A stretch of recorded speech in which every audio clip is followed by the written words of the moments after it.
We like to think that it could never happen to us, but the reality is it could. Winter, driving out somewhere, even just on the way home from work, and either your car breaks down, you get stranded, run out of gas, anything could happen. We just don't want to think it happens to us. But if it did, could you handle it? What would it take to survive 24 hours stranded in your own vehicle? Now we're about to find out. Shaun, Leslie Wimbush, 24-hour challenge, stuck in the snow. What are we doing? It was your idea. But you agreed. I know. I need a reality check. Once we're done with this, we're going to go and have a CAT scan. Talk to you soon. Good plan. So, Shaun, tell me, you've got this gigantic bag of survival stuff. Tell me what's in here. Well, this is my little one, actually. This is actually a Maxpedition Mambo or Mongo bag. It's one of the various models that they've got. It's a shoulder bag style, so you can tease me all you want and call it my man bag. It's your merce. My merce. Yeah. It's a manly merce. It's a manly merce, yeah. It's somewhat water resistant, so if you poured water over this thing, it wouldn't get inside. Oh, that's good. It might collect on some of the seams here and there, but it's just a matter of shaking it off, no big deal. Padded strap, which you can move around and adjust it. I've got an extra pocket on the side, which I often throw in my keys, cell phone, wallet, something like that. Handy. I've got over on this corner over here. Now, I don't always carry this with me unless I'm doing hiking trips or something like that, or some kind of an outdoor activity where a handheld GPS your is Garmin? a Garmin unit, yeah. So this is just tucked in the side. Okay. When I'm driving professionally, I won't usually have that with me, but I'll have like an automotive GPS unit stuck in the windshield, just like most people do. Yeah. Now, when it comes to getting stranded in your car, some kind of a GPS unit comes in really handy, because your secret weapon, first and foremost, is your cell phone. But it doesn't mean much if you can't tell people where you are. Right. Should you ever get stuck, if your life isn't in danger, like as we are right now, we're completely well and truly stuck here. We'll have to deal with that tomorrow, but that's kind of the point. Yeah. So with your GPS, we'll touch base with our family, friends, let them know where we are, let them know what provisions we've got and supplies that we've got on hand. Maybe they can come out and help us, or whatever the case is. You don't necessarily want to call 911 and emergency services when you don't actually need them. They're going to be really busy in a major snowstorm helping people who are actually in danger. So this is a bag that I carry with me pretty much all the time. Some people refer to it as an EDC bag or everyday carry bag. I see. I just call it Max because it's a Maxpedition bag. Okay. So I've got a knife here on the side, which is just a folding knife. That'll come in very handy later on. Some kind of a good knife. We're going to be hunting? Well, not with a knife this small, but having a good knife in your bag, and not to say that this is a great one, it's pretty basic, but having a good knife in your bag of any kind is going to be really helpful. Should you need to cut something, should you need to cut some rope, or for example, it's attached to about 12-foot paracord right here, all braided up. So if I needed to use rope for anything, I've got it. If I needed to cut down some lengths, I've got a good knife for that. And you'll see that this will actually come in handy later on, but I'm not going to let you know right now. A surprise. A surprise! That sounds ominous. Trust me, once this car gets really cold, you're going to be glad I brought the knife along. Okay. Now, some of the things that are important is food and water. Yeah. You've got your three basics of survival, which of course is shelter first and foremost, and we have a car. Yeah. It's not busted up. We still have windows that work, and this is why it's also important to make sure that you never drive in winter conditions without at least half a tank of gas. Absolutely. You're going to need to start your car every hour or so for about 10 or 15 minutes just to get some heat going. Now, this particular vehicle has all of the bells and whistles. Why don't you tell me about that? This is a Volvo XC60, and it's brand new. It's a 2014. It has lane departure warning. It has navigation. It's got heated seats. These are sport seats. These are brand new.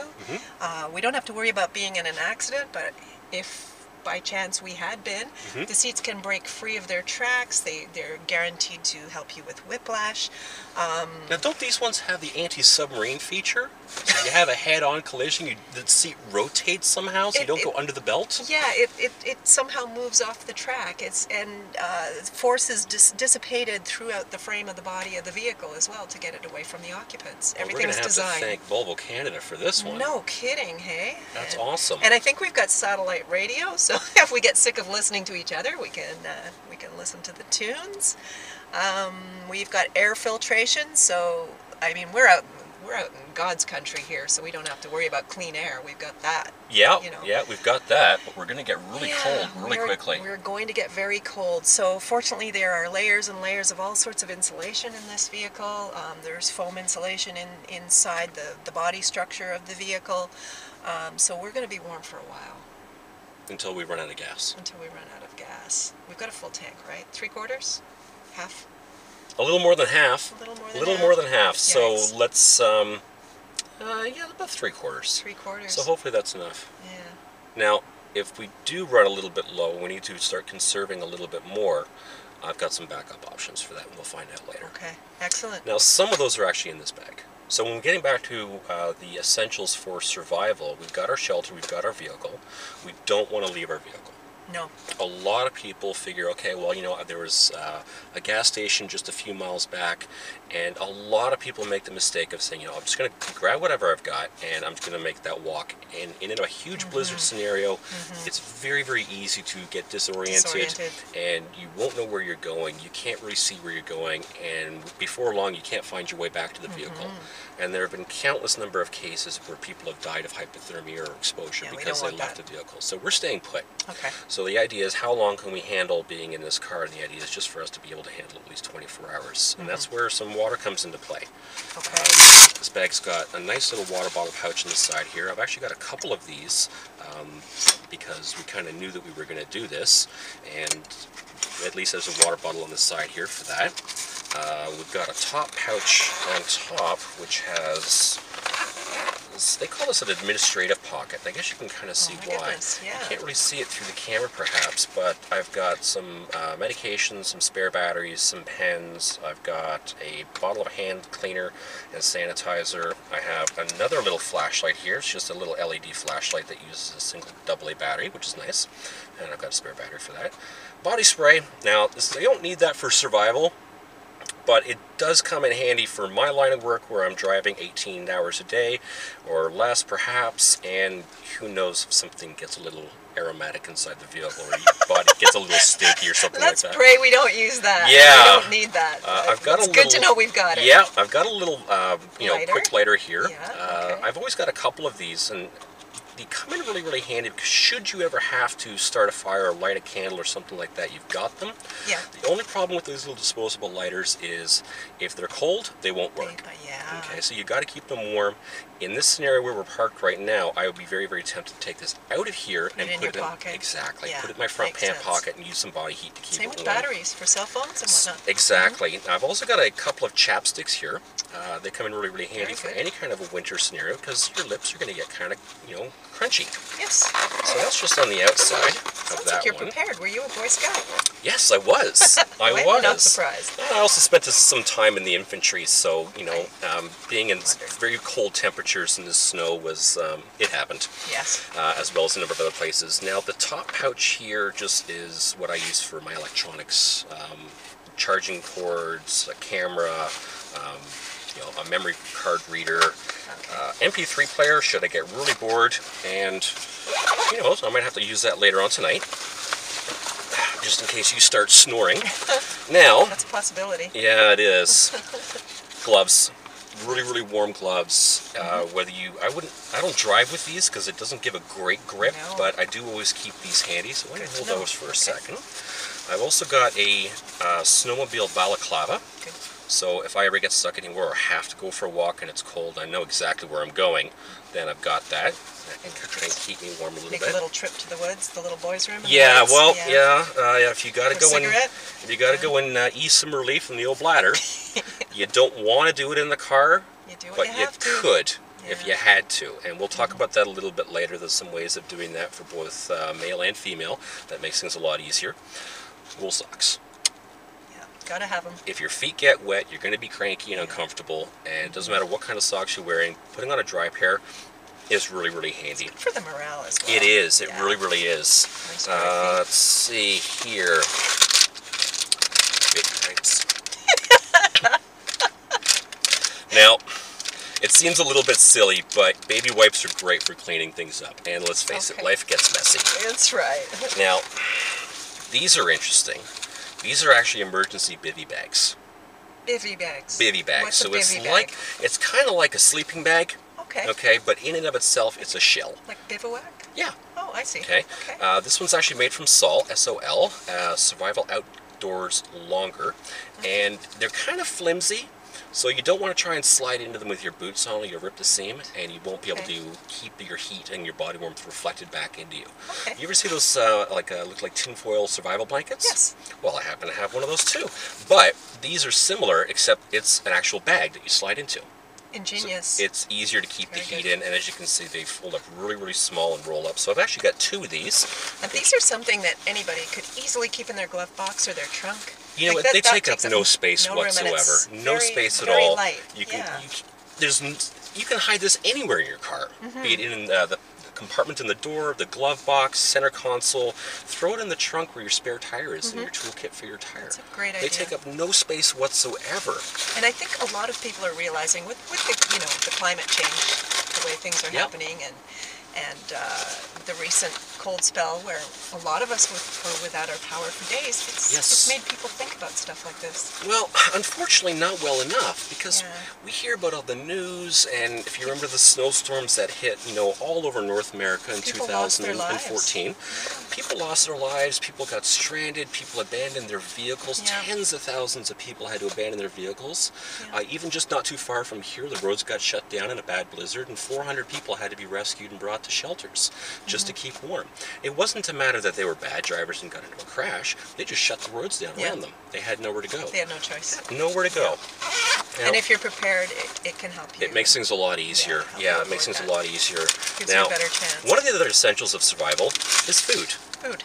Now, a lot of people say, just throw a couple Snicker packs in your car, or in your your car kit in your trunk, but if it's summertime, Snicker bars are going to melt. Yeah. Any kind of chocolate, and they're pretty much empty calories anyway. They're not going to give you a lot of energy.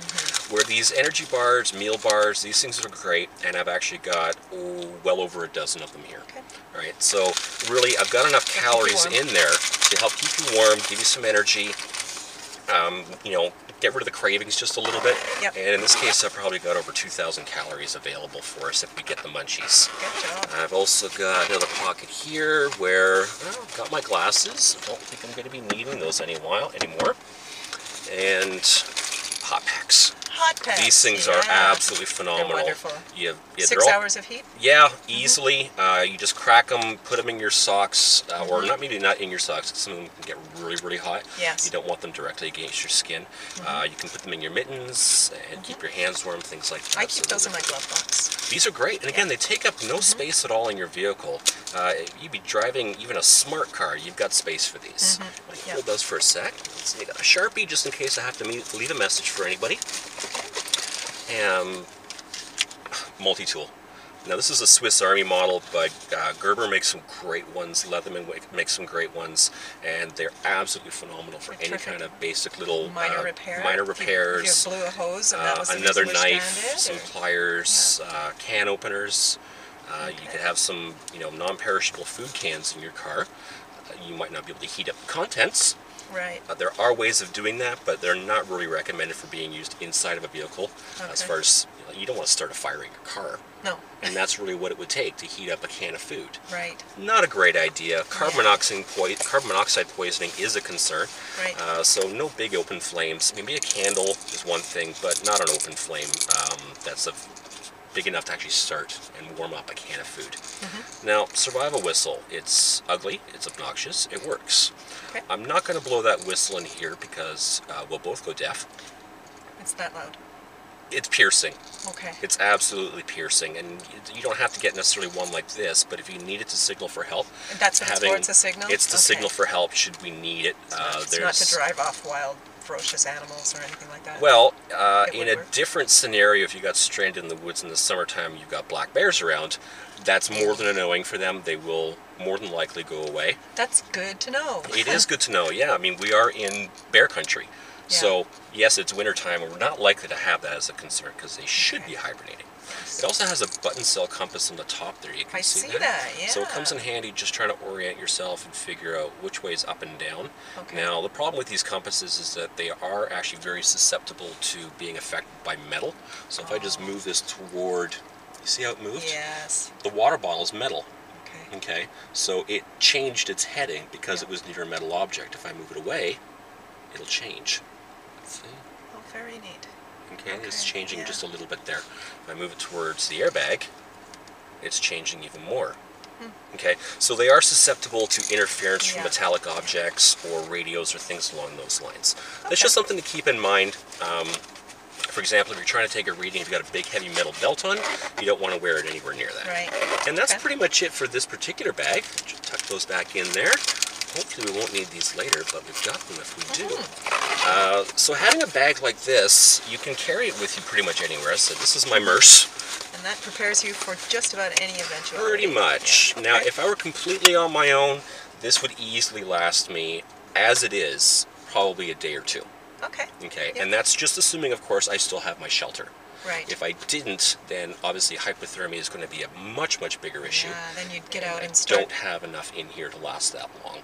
Okay. In some conditions, your car, if you run out of gas, or if your windshield's broken, staying warm is going to be a real problem. Yeah. And you're probably only going to have maybe a couple of hours, depending on how hot or cold Okay. it is outside. Right now we've got minus 9 degrees Celsius. And in here we've got 12. Okay. So it's already dropping in here pretty quickly. Yeah. So I wonder what it's going to be like when we, really get cold. Yeah. Yeah. Now, one of the other things that I usually carry in here, which you can't see on camera right now because I'm using it as a light source to illuminate us, is a headlamp. Those are really awesome to have in your bag. You never know when you're going to be in a power failure or in a situation like this. You just got to keep your hands free. Okay. Especially if you got to go to the little boys' room, you want to have your Right, hands free. right, yeah. And take care of business. So that just going to get chucked back here. And that's about it for the basics. Okay. I do have more things with us we can try out later on. Yeah. It's always important to keep extra warm clothes with you. Yeah. Throw in, if you don't have little survival blankets like that, those little Sol bags are only $15. Oh, They're goodness, dirt yeah. cheap. They're cheaper than a big wool blanket. Now, if you happen to have a wool blanket that you're not really using for anything, Keep chuck it in the trunk. And wool's always better than cotton or anything else because it still works when it's wet. Oh, okay. Okay, whereas cotton, a lot of Yeah. people say that cotton kills because it doesn't work when it's wet. Right. All the heat just gets sucked right away from your body. You can see here, I've got wool long johns on, top and bottom, and socks too. You must be really warm. I'm a little toasty, and it's only 12 degrees Celsius in here, whatever that is in Fahrenheit. Just check the old thermometer. This is going to come in handy later. So Yes, about it 55 Fahrenheit right now, Okay. which is in the grand scheme of things not that cold. It's not very cold. Not that cold. No, I'm quite comfortable. So far. We will be But for now. I've got my You've woolen got extra undies layers as on well. also. Yeah. We prepared for this, obviously. Obviously. But there's a lot of things that, just having this stuff in the back, like you don't have to wear this stuff every time you get in the car in the wintertime, but having a good inner layer, Spare. having spare stuff, just tuck it in a little duffel bag or a little box of some sort, like a Rubbermaid box. Throw all your stuff in there. Road flares, those little glow sticks, those come in handy just to use for distress. Right, so if we were stuck here and we needed to call for help, we could throw a few of those glow sticks outside the vehicle, Very good. and that would call That for would help. attract That would attract some attention. attention, be it in this case passing snowmobiles, passing emergency officers. When you put a beacon of some sort outside your vehicle, people are going to pay more People attention will to see it. you. Those Sol bags are orange, Right. so if you didn't need to wear it, you could also hang it outside your window, Of and that course. would be a big Yeah. waving orange beacon in the wind that the snow's not going to collect on us likely. Yeah. So those are some of the things we carry around that we've got with us. Other things that you need to throw into your vehicle, no matter where you are. If there's any possible chance at all of snow, even once per season, throw in a shovel.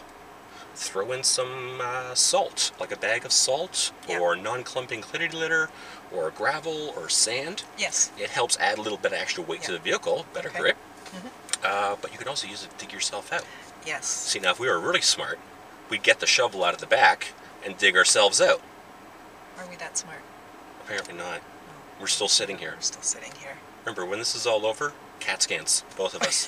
Maybe we can get a 2-for-1 deal. I think so. We could try. Then again, they might just commit us the moment we walk in there. They might say there's nothing there. Nothing, yeah. Okay. Well, that's it for now. We'll touch base a little bit later and give you an update on how we're doing. Oh, yikes. Oh, okay. So now that we're stuck here in the middle of nowhere, stranded in our vehicle, my name is Shaun. I'm a professional driving instructor, and I teach people everywhere from the basic driving skills all the way up to survive in the snow and how to drive in it. No, we didn't accidentally get stuck here. Leslie Wimbush, a colleague of mine and an automotive journalist, she has more than enough experience driving in the snow and has not only been spending a lot of time with me in that regard, but also has done winter driving experiences all over the world, and there's really not many conditions that she hasn't driven in, except perhaps Sahara. And that's no winter there. Not yet. No. But don't rule it out. Yes, climate change being what it is, 10 years it might be snowing in the Sahara. And that's why we're here, to talk about how to prepare yourself when the unexpected happens, because we've certainly been experiencing some unexpected sort of weather. It's been nutty. It's been absolutely crazy. been nutty. Now, if you recall back to the January of 2014, it was really nutty also, especially in that short period of time. Weather storms were hitting all across North America. Several people I know lost power for days. Yeah, I lost power for 3 days. I know you did. Didn't have internet for 8. I went nuts. God forbid. Well, yeah. But not bad. Not to say that I've ever been stranded in a car before, but well, not even recently. It's back in 2014, in that specifically January period, we had tens of thousands of people having to abandon their vehicles all across North America. They weren't prepared for it. They didn't know what to do, and that's why we're doing this. So bear with us. We're doing this for 24 hours. No, you don't have to watch us for 24 hours, but a lot of people, the only reason that they survived, and they're very honest about it in news interviews, is because, they saw a gas station right off in the corner, or they saw a warehouse right over there. There was lights on. They went for help, or a pharmacy was taking people in. I think restaurants, hotels. So they were letting people camp out in their grocery lobbies. stores. Grocery stores, absolutely. And had they not had those resources, a short walking away, it could have been tragic. It would have been tragic. It absolutely has. It has in the past. Now, time and time again, I'll give you one story I heard about. It was one of these survivalist type TV shows I saw on some cable network a number of years ago. And a fellow was driving up to his friend's log cabin, and he was going to be there for the weekend, so he threw in a sleeping bag, and he had some water and some food, and he was prepared for the warmth, for the cold, because he needed to be warm, and he figured, no problem, I'll just drive up there. And the weather forecast was calling for some flurries. They were wrong. Oh dear. Like, that never happens. I would love to be a weather guy. It's the only job you can have and be wrong almost every single day and not get fired. The groundhog, Puxatawny Phil. I'm not a fan of rodents anymore. No. I think he deserves to be rodent pie. Well, I think I know a few dogs that would definitely like to sink their teeth into him, but I think a few humans might want to also. Yeah, he's cute, he's cuddly, but he'd look good on my plate. Yeah. This winter.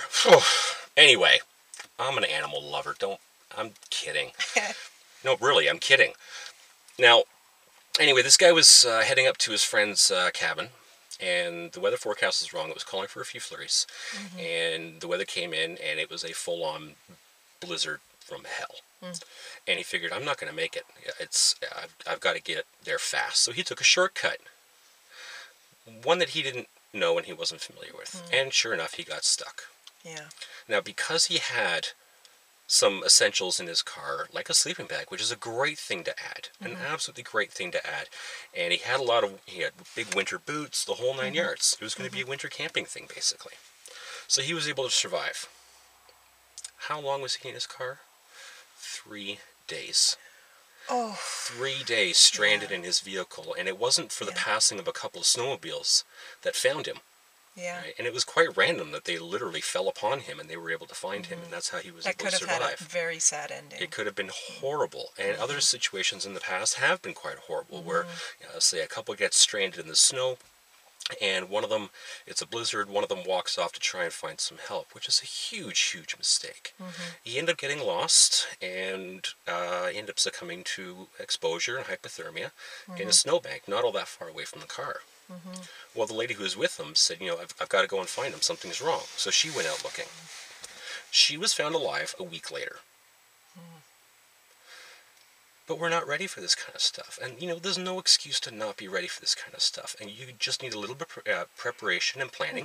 You need to have some, equipment in your car, warm clothes, a warm hat, winter boots. Some very, very simple things, and which could make the difference between survival or not. Absolutely. Yeah. And even comfort. You don't have to freeze to death in your vehicle. You can do this somewhat comfortably for a few hours.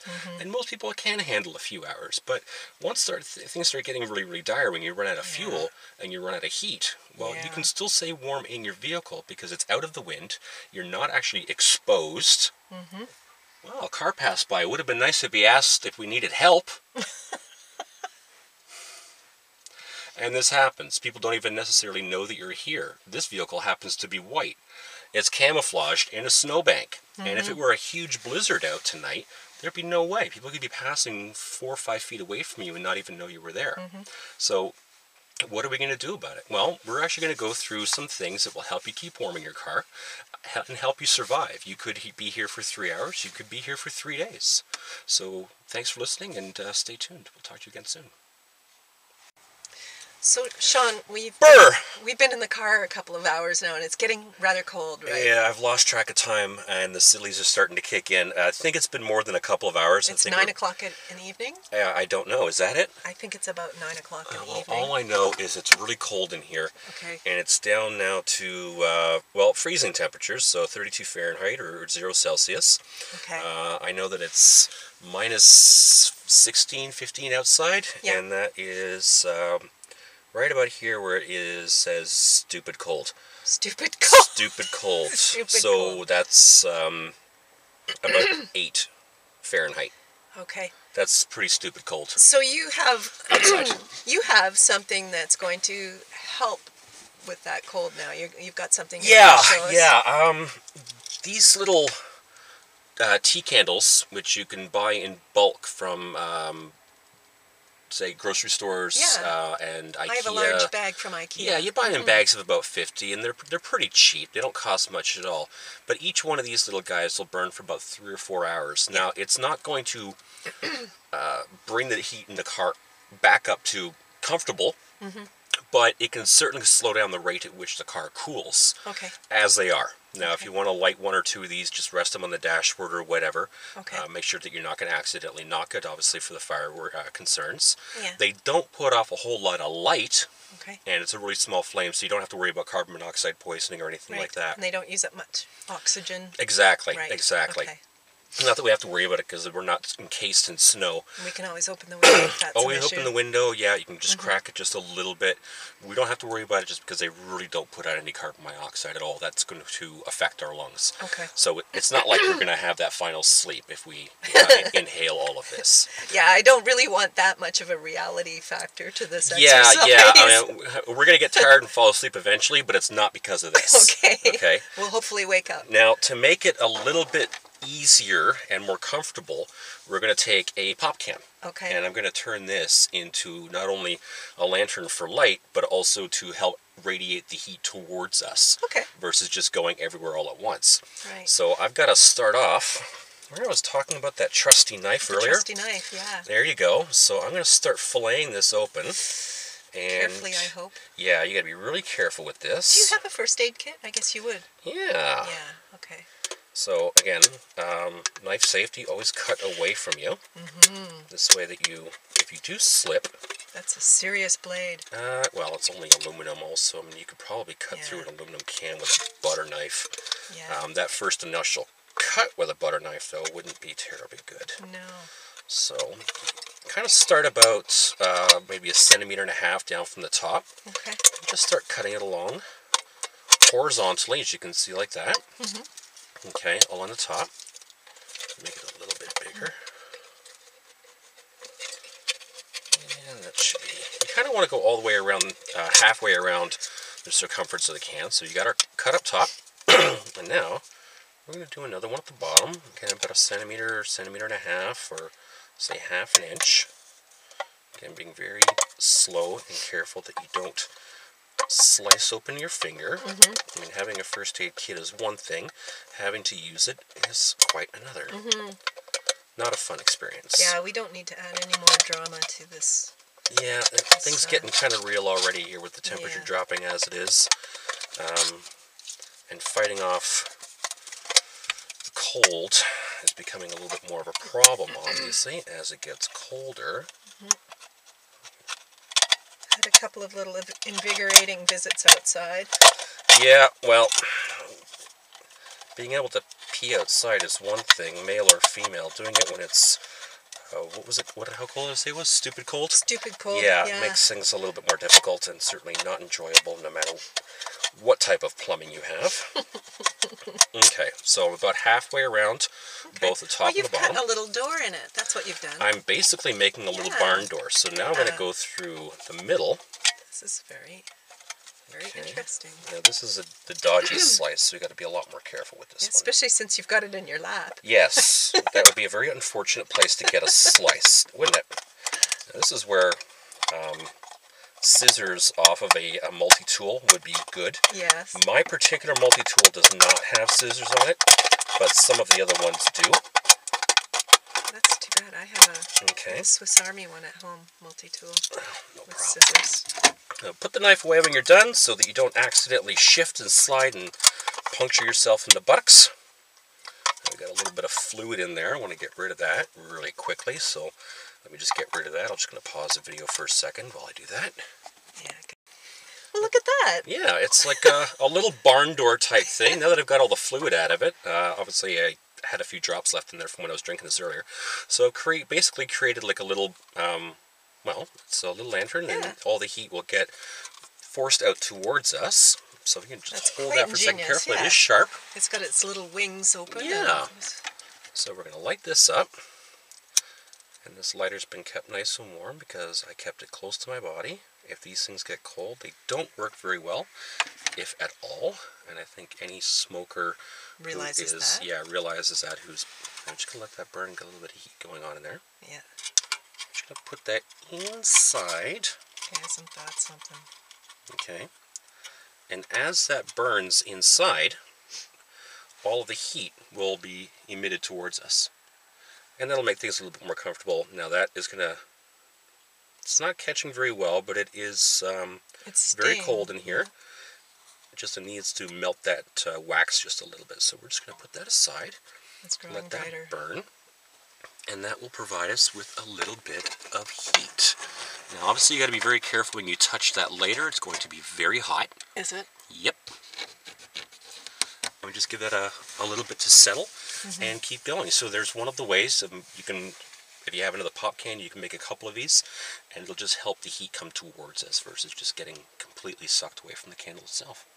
That's ingenious. It helps. Well, every little bit helps. Every little bit of heat helps, and you want to conserve as much as possible, or in this case, slow the rate at which the vehicle cools, and that'll certainly keep you a lot more comfortable. Yeah, we're not on vacation here. We're just trying to stay alive. Pretty much. Yeah, this is definitely not the Bahamas. No. At this point, I'd rather be there. I think no offense, but you know what? Yeah, no offense taken. We'll touch base soon.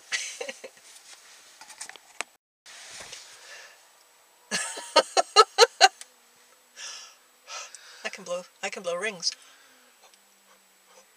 Can you make like a sailing ship through a big ring like Gandalf? No. No. You've had all that practice. You're a smoker. Yeah, well. I'm a reformed I was never smoker. able to do rings. All I know is it's cold in here. It's still just stupid cold. It's not quite effing cold yet, although my toes and fingers are quite cold. Yeah, my toes are getting pretty cold, and I've got some really phenomenal socks on, and with this -40 winter boots in the back. really need to put them on. You So really need to? Yeah. I think in a few more hours I will be wearing every single piece of clothing that I have. I'm really regretting now that I didn't put my long johns on. I do have snow pants though, as my You're backup. probably regretting going, sure, Shaun, that'll be fun. I know. What were you thinking? What was I thinking? You know what? I wasn't thinking. That's Well, the you know what? problem. We're used to Canadian weather and climate, right? Yeah. I guess this is a test. I think I'm always up for an adventure. It's only later that my self-preservation kicks in and says, "Are you crazy?" Well, it didn't this time. No, You might it learn didn't. better for the next time. Somebody, hey, you want to hang out in the car for 24 hours? You're going to go, is it going to be minus stupid? And there'll be the line in the sand for you. Yeah. Maybe, are you out of your mind? Wow. Imagine what that's going to look like in a few hours when it goes to like 20 below. When there's frost on the interior of the car. Yeah, we don't have to. Well, it's getting there. It's getting there, yeah. It's getting there. Yeah. I can make little smiley faces right now once that starts freezing. Yeah. And that's going to be really soon. That's going to be really soon. You know, if some cop pulls up and sees all these foggy windows, they're going to wonder what's going on. He's going to think we're parking. You know, yeah. pair Like, of well, that's one way teenagers. to keep warm. Yeah. Nah. Nah. Too cold. Nah. Alright, that's enough of that. Oh. It's, okay, so it's minus 8, well, I'll say 18 outside. And it's minus 8 in here. Minus 8. Yeah. It's, very chilly. We've got a few more extra layers on now. Yeah. Because it's becoming mandatory. And some of our friends on Facebook and Twitter are starting to wonder which one of us is going to eat the other. I'm sleeping with one eye open. Yeah, I think I'm. Yeah. I'm not a heavy sleeper, unless I've had a few beers, and we don't have any of those, so I'm probably not going to be getting a very good night's sleep anyway. No. So as soon as I hear a couple of knives being sharpened, then I'll have to wake up right quick, I suspect. And at this point, our poor cheery tea light has gone out, which has greatly reduced our morale. It has, yeah. The little teak.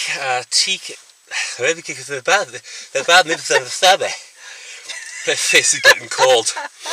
The tea candle lantern. Yes. There we go. That I had made earlier has snuffed itself out, so that's a bit demoralizing. It is. Because it's amazing. Just staring at a flame can make you feel so much better, and it certainly helped in decreasing the rate at which the car cooled. And since it feels a lot chillier now. It definitely feels a lot chillier and damper, and a little bit more damp. Yeah. And we are starting to go a little bit nutty. It's just a bit. The tea candle lantern, we actually named it Wilson, and you can imagine what we said when Wilson died. Yes. I'm sorry, Tom Hanks, but it was one of those moments. Yes, indeed. It's getting to the point where we're going to try out these emergency survival bivy bags, because we talked about them a little bit earlier, and we're about to try these out and see how well they help us at retaining our body heat. Now you can see they're obnoxiously orange, so we'll have to unroll these and slide into them.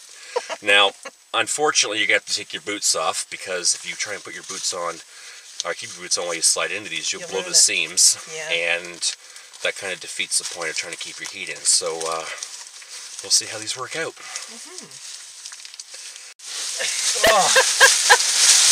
you know what? I feel like I'm trussed and ready for friggin' Thanksgiving. Look at us. I'm a sausage in its casing. We're pre-body bagged. Pre-body bagged. So if it doesn't work out, at least we didn't inconvenience anybody. Exactly. The EMS can just open the door and drag us out. We're already pre-packaged. Just got a little cut in the bottom, put on a toe tag, and there, we're ready. Here you go.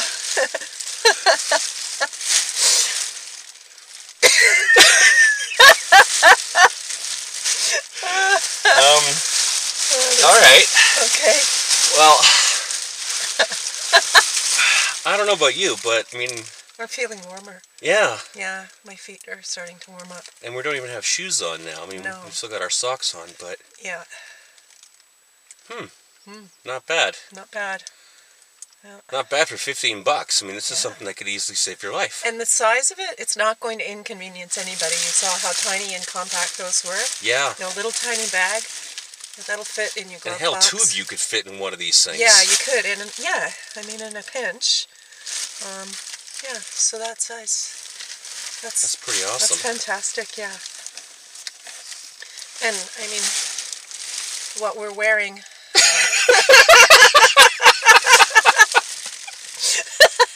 I mean, you're not going to go out for your basic everyday drive in your woolen survival long johns, right? No.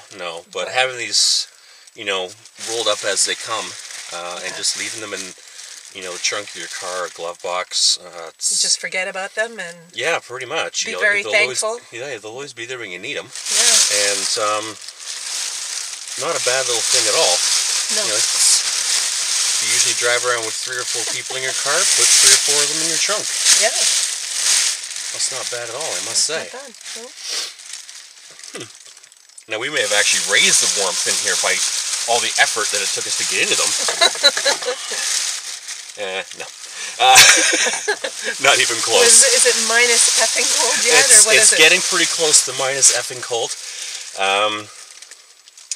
The key with these things is really to put them on before you get cold. Before you really get Yeah, cold. to retain that heat. Yeah, so we probably waited a little bit longer than we should have. Yeah, because we're trying to get back what's already gone, which is which not will their take forte. a while.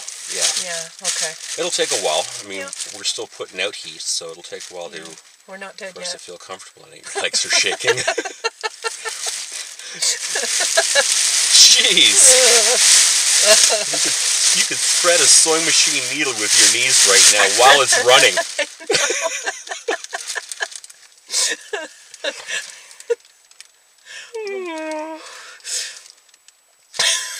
Whose bright idea was this? Yours. Right. Yeah. CAT scans for both of us when we get back. Yeah. A hot bath. Yeah. Yeah. Hot tub would be nice. A hot tub, yes. Yeah.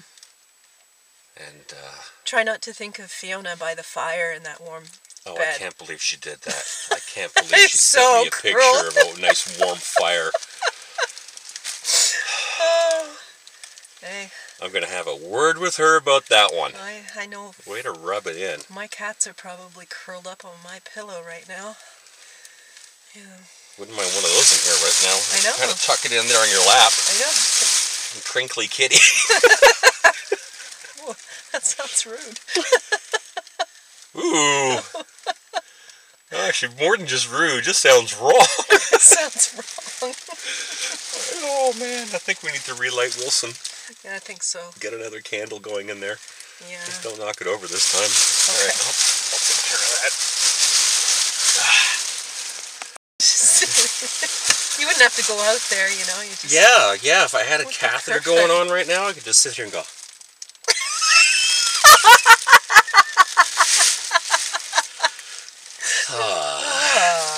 And just think how warm it would be. If it leaked. Yeah. Oh, that'd be nasty. These are leather seats, though, but Yeah, I know. still. Alright. For race car drivers, they just let it go. I know. I almost came close to that once when I was Did ya? racing, yeah. I had a race that was, let's just say I should have gone before I started the race, and it wasn't that much of a pressing issue. Crap, I just blew it out. It wasn't that much of an issue when I left. I just felt like a little bit of discomfort. And 40 minutes later, man, my eyes were just totally yellow. Yeah, they just let go, and then when they go into Yeah. the pits, they tell the mechanics so they don't worry about the liquid. Yep. And then the co-driver hops in and goes, "The seat's wet." It's just sweat. Yeah, sorry. Alright, let that go. Ron Fellows is famous for that, I guess. Pissing in the seat just to laugh at his co-drivers. That's all poor guys. Gross. Poor guys. Yeah, and I came really close, and at the end of the race, I came in after the cool down lap, and I just thought, like, any second now, I'm gonna have to do it. Yeah. So I drove my car down into the paddock, and I had to, because you can't use the parking brake, right, the handbrake, because you'll seize everything. Yeah, you'll seize it. Yeah. And because it was a turbo engine, you couldn't just turn it off. Oh. So I had to leave it running, and like, there's no way to stop the car from rolling away. Oh. So I pulled down to the paddock, and I nosed the car right up against the side of the building. Yeah, so you and could left jump it running out while I and could. pee. Oh, there was no jumping out. I still had to get the harness off and the Hans device, and it wasn't exactly. Was that at Mosport? Yeah, it was at Mosport.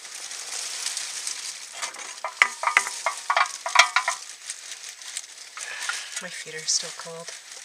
Yeah, you know what? They're not as bad as. Well, I'll speak for myself, but you know, they're not as bad as they were when I first tried to get into this thing. My hands are good. That's the main thing I was worried about. Okay, Wilson has been revived. That helps. It really does. Just emotionally, psychologically, just seeing that flame going, it really helps a lot. Just to make things feel better. Yep. I'll put that Because lighter otherwise away. it's dark and miserable, right? Well, at least the company isn't awful, and again, I'll speak for myself. Oh, fuck you. Yeah.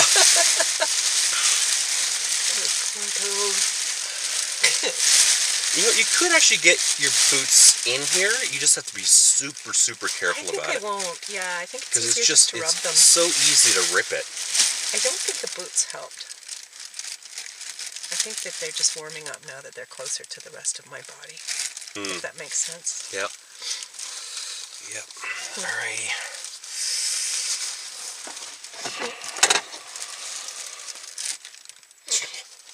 What is it? It's still -8. Well, yeah, it's still -8. That's pretty chilly. That's pretty cold. That's pretty chilly. Wow. Well, think of the Inuit. But they build igloos and shit. Yeah, well, that's one thing about snow, and you know, having a Quonset hut or not a Quonset, a Quincy, or you know, an igloo, is that you've got all that snow around you, and you know, snow's mostly just air. Yeah. And it works as a great insulator. I mean, that's why down works so well, because it's all those air pockets that you make. Yep. Yep. But it's still only going to get a couple of degrees Celsius above freezing, right? Yep. But I think we're probably colder in here right now than most igloos are. Probably. Most igloos look pretty warm, don't they? Well, I don't know. It looks like a giant block of ice that you crawl into. I know, but inside, it doesn't look all that warm at all. Inside the... Brr.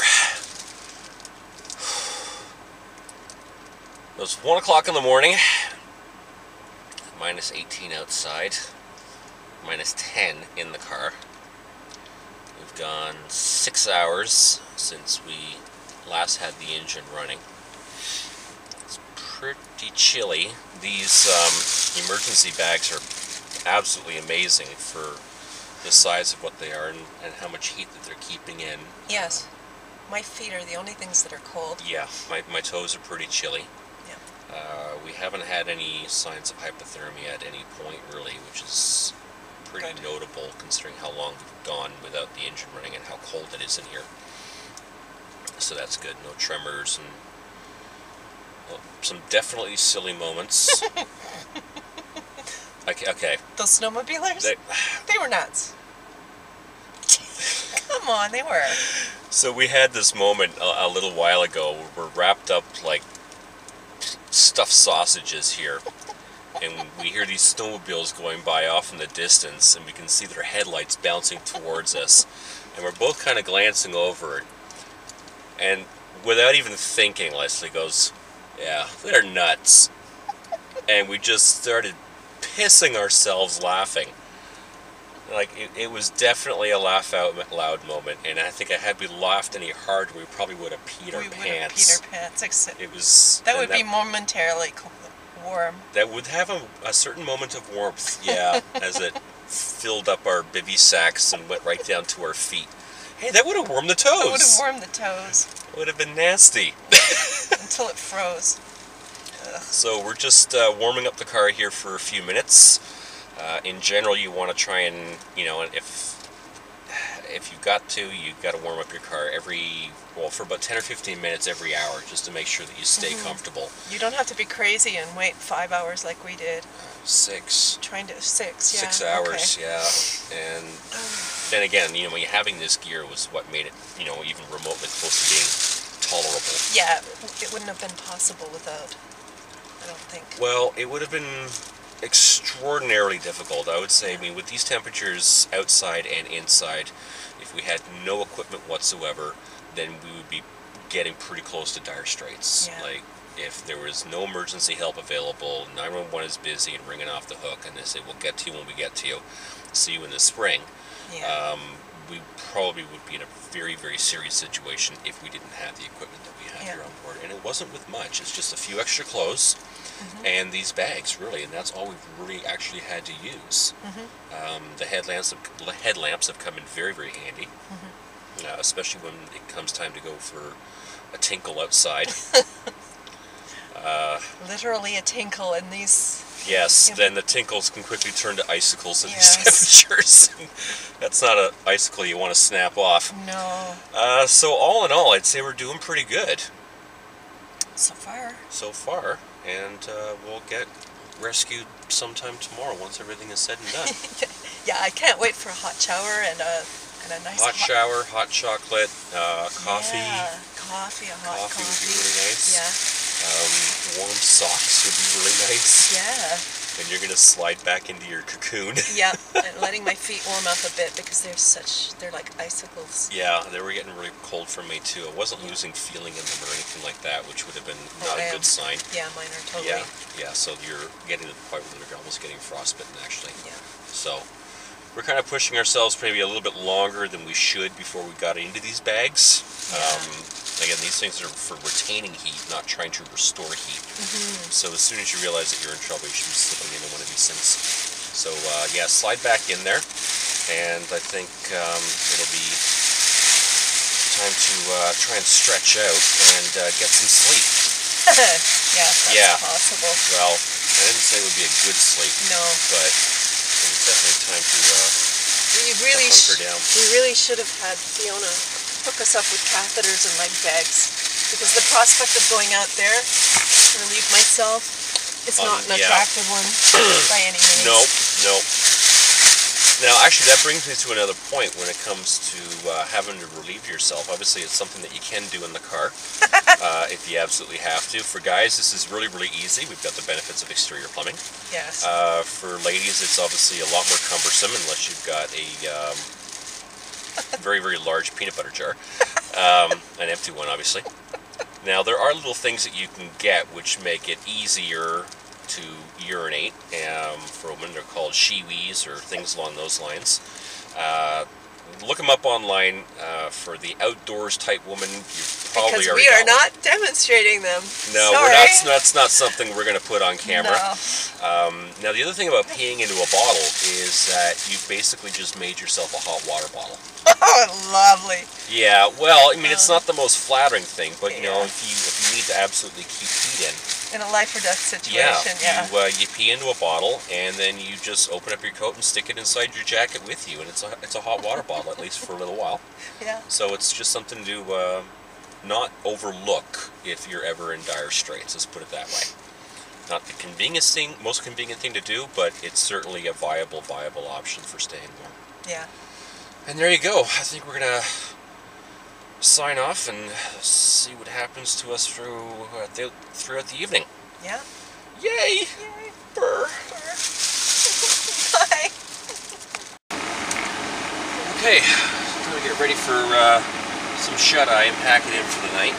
I just dropped the back seats down. It's a fairly flat, low floor. It was only a simple drop. Push 2 buttons to drop the seats. And this little bag is my sleeping bag, so... Yep, and you're good to -7 on that? -7? Yeah, and since it's -10 in here, you might need some gloves. You're going to need to keep all your clothes on, but that bivy bag... My bivy bag, will probably certainly help out.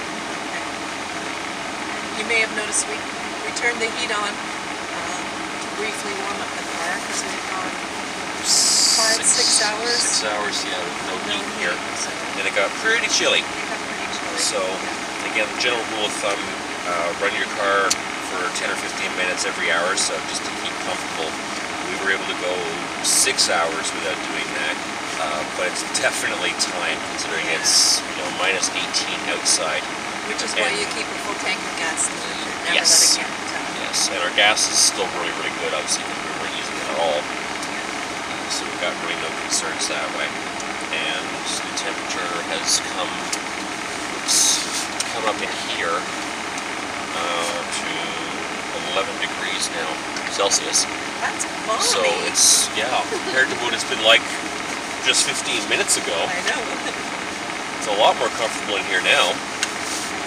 This is almost again. t-shirt weather now. You know, what's that? That is actually a pillow. Yeah, no kidding. It's actually a little pillow. Impressed.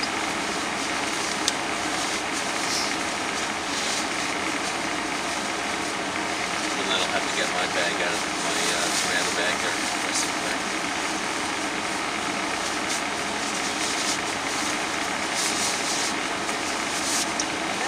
That's very compact. Yeah, it's really super small. It's actually, mine can go at a slightly colder temperature, but it's twice the size when it's packed up. So this actually is a great hiking bag, or Very light if you put it in a backpack. Yeah, exactly. Now it's actually inside out because it was already washed, so you can use it.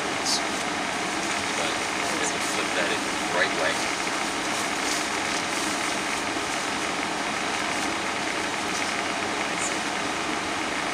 Or is it?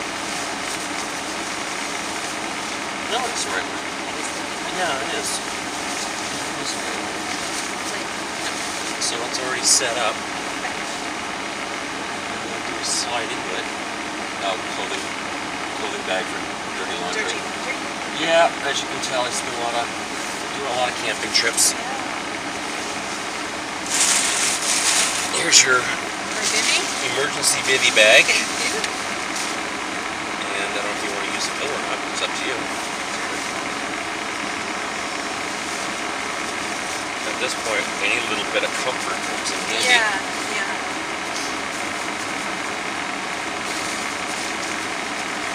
That's your jacket?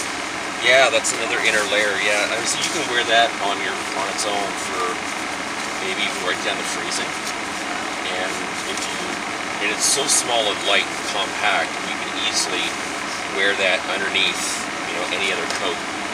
And it has a hood on it too, so that also helps keep some of the heat in. It sounds like you've done an awful lot of this to acquire all this extra gear and know what works. Yeah, I've had some painful learning experiences over the years. Some of them very painful, like hypothermia a couple times. It was slightly different circumstances, but same principles are the same. The last thing you want to do is be camping anywhere, be it slightly above freezing or slightly below, and not have the right equipment. And sometimes you win, sometimes you don't. And if you're gonna lose that battle, you just hope you don't lose it too badly.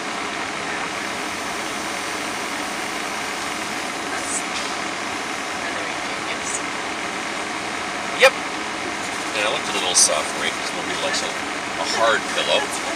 It is neat, yeah. It's got suction cups to keep it in place. Well, kind of, little grippy bits. Yeah, that's very clever. It's like things on your bathtub. Yeah, I got that out of, actually got a couple of them at a Mountain Clifton Co-op, so it comes in really handy. Now you might be wanting to put that right in the hoodie area. I see, okay.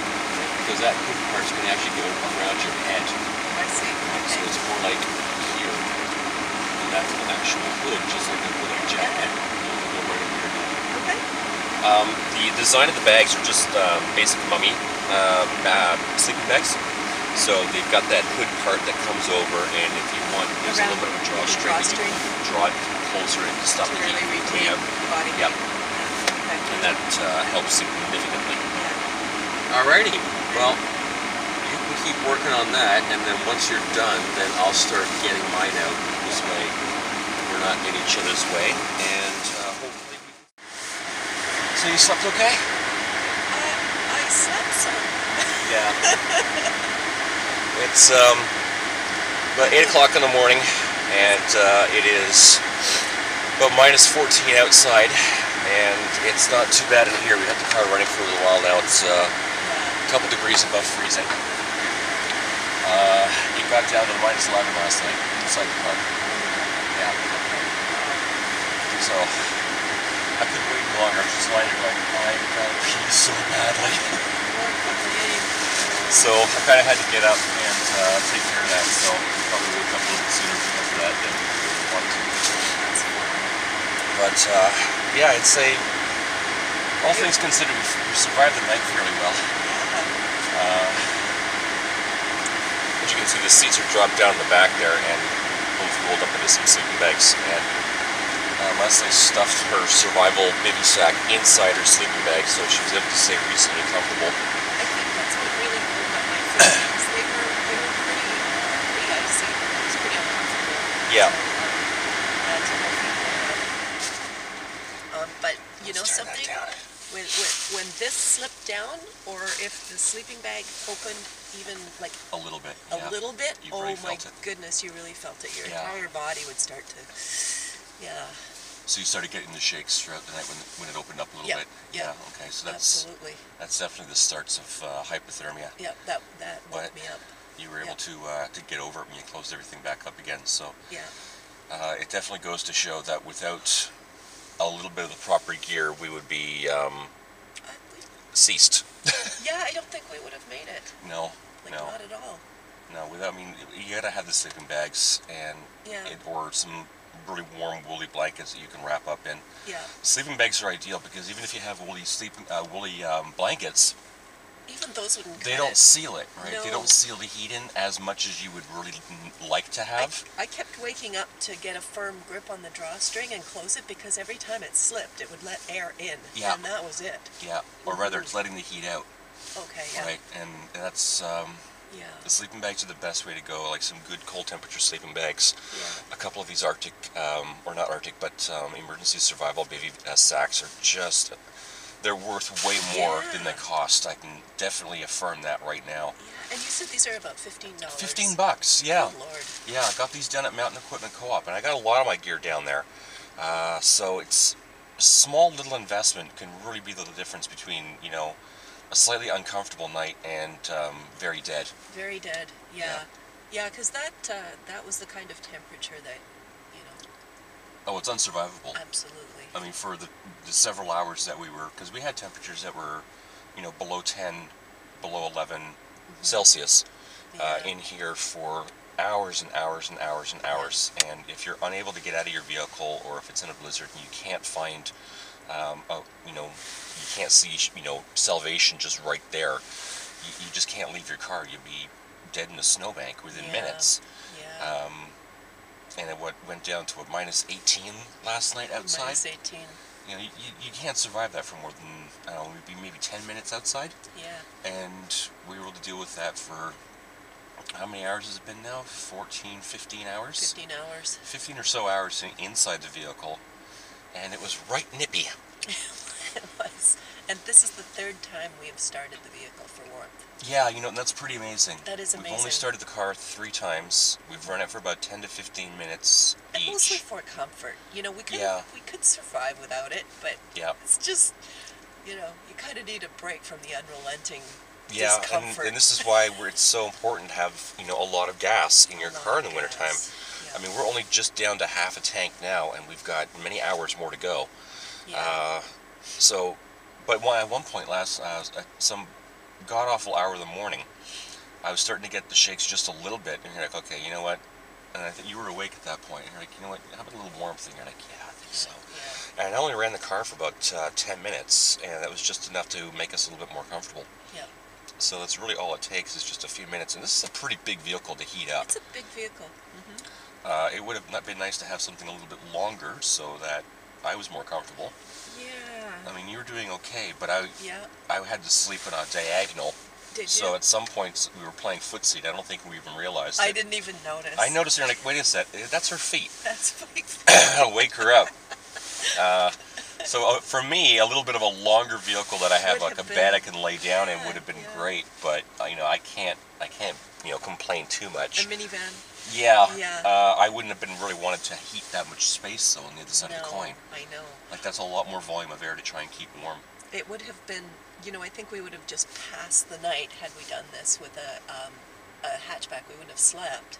No. We would have just sort of stayed through the night. You know, Yeah, like had sitting we done upright. this in a much smaller car, it would have Yeah, been a like lot your less Volvo. comfortable. Yeah. Yeah. My Volvo's a lot smaller than this one, and it's just a wee little hatch, the C30. Yeah, we would have been able to make it, but it would have been extremely uncomfortable. Yeah. Because there's really, even with you putting the seats down, one person would have been able to curl up in a ball in the hatch with the seats down, and one person would have been able to sleep somewhat seated up in the passenger seat. Because of the extra foot space, there's no pedals on the passenger side, obviously, so it would have been doable, but really, really uncomfortable. Unpleasant. I think we would have been stiff as a board, even more than we already are. And I don't know about you, but I am. Yeah. Oh yeah. So. My hips are pretty sore from sleeping on them. Well, it's a pretty hard surface when you lay the seats down. So one thing that would have made it a little bit easier is having some of those inflatable air pads that you use in camping. That would have been a nice extra perk. And that's just a comfort thing more than a necessity thing. I don't know if it's something that I would recommend that you absolutely have to have in your car as a piece of survival kit. It just would have made it more comfortable. But I think we've covered the absolute essential bare minimums that, you know, had we not had, we would have been frozen solid by now. Late yesterday afternoon, early evening, there was one snowmobilist who went by and kind of slowed down, and he's looking over at us like, you know, something's wrong, and he gave us a little wave, and I gave him a wave back, and he goes, all right, no, they're obviously not in trouble, otherwise I would have been freaking out and doing jumping jacks to get his attention. So he just carried on, so that's all good.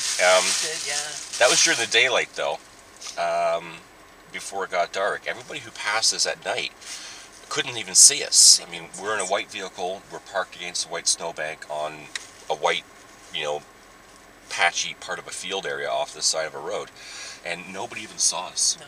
Nobody saw us at all. And had this been a blizzard, people could have been driving by literally within 5 feet of the vehicle, and they wouldn't even have seen us at all. No. And it wouldn't have mattered in a blizzard type scenario or heavy snowfall of any kind. It wouldn't have mattered what color the car was, because within a few minutes it's all going to be white anyway. That's right. Right? And people don't necessarily think about, oh, I got a bright red car or a bright yellow car, you know, people will be able to see me if I get stuck. No, not necessarily. No. All right. Yeah, I got to warm up and start cleaning up a little bit now. But yeah, we're going to be here for a while longer, so at least we've got a nap area that we have available to us. That's right. Time for some breakfast, ergo energy bars. And those are going to be really important at this stage because we're going to need something to nibble on. So make sure you got some energy bars. Yes. Not chocolate bars. They'll be rock solid. You won't be able to eat them anyway. But granola bars and trail mix and that kind of stuff is hugely important. Bars. Protein. Something along those lines to bring the energy back up. We haven't eaten since who knows when. And not that you need to. You can go, well, roughly 3 weeks without food. As long as you have water. As long as you have water. You can go about 3 days without water. And one thing I've learned over the years, not only from, you know, survivalist experts, but also through my own realizations, is that if you find that yourself in a survival situation and you've got a very limited supply of water on hand, go the first 24 hours without drinking.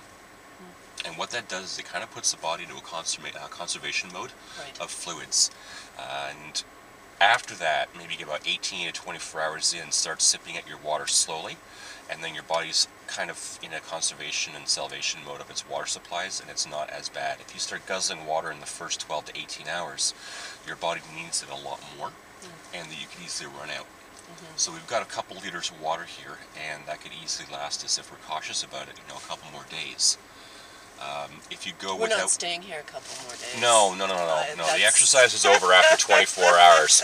I mean, we like each other and all, but not that much. We're going to start going a little. Now, if we had no water sources at all, you would get about a day and a half to 2 days in, and at that point, you really start losing your mental faculties. Yeah. So it's good to know how to pace out your water supplies, especially, you know, don't drink any of it for the first 18 or so, maybe 20 hours, and then start sipping at it slowly, but don't chug it. And you can go a lot longer with a very small supply of water. So we don't have to worry about that, considering we have a couple liters of water, and this exercise will be done in about 10 more hours. Wow. Hey, at least the truck's warm now. Yeah. All right. Well, we'll talk to you soon. Stay tuned. Now to touch base with our family, who are probably wondering, are they dead? Dead. Talk to you later. So it's time for breakfast. I mentioned in one of the other clips that I had packed a whole bunch of energy bars, granola bars, just should I ever need it, just to nibble on while I'm working, or in a situation like this where you get stranded in a snowbank or run out of gas, whatever. So now that we survived the night in some really ridiculously cold temperatures, We need to refuel. We need to refuel. Yeah. We've been shaking and shivering, sometimes quite notably, Yeah. and sometimes not so badly. And you know, obviously, when you start shaking, the hypothermia is starting to kick in. You need to address that, and you're burning a lot of energy when you're shivering and shaking. So, the meal bars are phenomenal. They don't take up a whole lot of space. This is a Cliff Bar. You're eating a Cliff Bar also, aren't you? Yep. It's full of potassium, which is very good. Some of these things are anywhere between 200 to 250 calories each, and they're not just empty calories. They're actually going to be good for there's you. a full grocery list here of different vitamins and minerals. Yep. So yeah, we're not just eating empty sugar. Exactly. You know, or fats. Exactly. Yeah. This is stuff that our body actually needs. We've had our coffee. We had our coffee. We were able to cheat with that one a little bit, because I figured once we've survived the very uncomfortable conditions that we had last night, we would need a little bit of a treat. So I broke out a stove and I made us some coffee for breakfast. And this is actually breakfast itself. So it's really important to keep this kind of stuff with you. They don't taste horrible. You've got all different kinds of flavors. You're doing, what are you eating? Peanut, and I think there's chocolate in there. Chocolate chip peanut crunch. And I am scarfing down a granola bar that tastes like something. This is white chocolate and macadamia. And then we've got roasted almonds, we've got chocolate chip, we've got, I think I've got one that tastes like coconut back there somewhere. We've got a veritable survivor's buffet Exactly. here. This is an absolute survivalist buffet. And this stuff, honestly, it takes no space in your trunk or your glove box. You can just keep half a dozen bars in your glove box, or stick it in the spare wheel area in your trunk, along with your other goodies that you would need. And, you know, a couple thousand calories will keep you going for days. It doesn't take up a whole lot of space. No, it's not a steak, but that would be nice right about now, wouldn't it? Now, on the plus side of things, no pun intended, it is actually plus 3 degrees outside Celsius. And in here, we are a balmy 10, which is amazing how much of a temperature difference there is in just 12 hours, because literally 12 hours ago, it was minus 11 here. It was very, very difficult to keep warm. Minus 18 outside. Minus 18 outside, and now it's plus 3, so you're talking almost a 20-degree difference in outside temperatures, and we've had a 20-odd degree temperature difference inside the vehicle. Inside the car. And we're really, really fortunate right now. We're not in an active blizzard at the moment. We've got the sun beating down on us, which is great, because it's helping to warm the interior of the car. Yes. It's actually, dare I say, it's warm? It's comfortable. I'm actually warm. My coat's off, my hat's off. I know. You know, I mean, I can't take a whole much more off without embarrassing myself. Please don't. No, not that kind of video, it's folks. It's not that kind Sorry. of video, no. You can find that somewhere else. If you don't know where to look, that's good. And if you do, well, I don't have to explain it. We're going to sign out for now. We'll talk to you a little bit later. Cheers. Cheers. Morning coffee. We survived. We survived. We did pretty darn good. It got ridiculously cold last night, and now that we've gotten through the most difficult parts of this experience, I figured it was time for a little treat and some nice hot coffee. You know, the cooker going on there. Now, obviously that's not something that most people would carry in a emergency car kit, but it's for anybody who likes camping. This Primrose Cook Kit is, the Omni Fuel, by the way, is absolutely amazing. It took about 2 minutes to boil a liter of water, and I can simmer and cook meals on that also, which is great. That's fantastic. It's so compact. It's very compact. You can fit it in a cargo pant pocket of your jeans if you wanted to. Well, I think we learned just what sort of dire straits you would be in if you weren't prepared. Oh yeah, yeah, absolutely. I mean, without the gear that we had, and it wasn't a lot of gear, it really wasn't, it was just absolute survival essentials to, you know, get by in your car over a 24-hour period, and especially getting through, you know, the overnight period, which is obviously frigidly cold. Yeah. You need some really basic stuff, but, you know, really niche equipment, like emergency bags and sleeping bags, and, you know, obviously some warm clothes and gloves and hats and things like that. A bit of food and a bit of water, and you can make it fairly well. If you're going to be stuck for an extended period of time, then yeah, you might want to bring a cooker or something like that. Or if you're the type that is an outdoorsy kind of person, you know, having a good camp cooker for your backpack is an essential. Absolutely. Ordinarily you wouldn't need that, but this is just a nice perk, having survived a rather unpleasant evening. Yeah, I mean, our objective was mere survival. Not to enjoy it. Like, we didn't do this for fun. We didn't enjoy it. No. It wasn't fun. It wasn't fun. I'm not going to say, hey, that was great, let's do that again. Great, Shaun. It's great that we didn't get hypothermia. That's well, great. Maybe a little bit. I think we did probably. Yeah, we did a little bit. The early minor stages of hypothermia, which we were able to deal with and address that before it became a serious case of hypothermia, and that would have been disastrous. Good stuff. I'm Leslie Wimbush for Toronto Star Wheels. And I'm Shaun, an advanced driving instructor. And I think we've proved that with the right preparations, it is indeed possible to survive an evening in your vehicle, stranded in the wintertime. In sub-zero temperatures. It's not pleasant, but we did make it through. See you next time, and be prepared. Sounds good.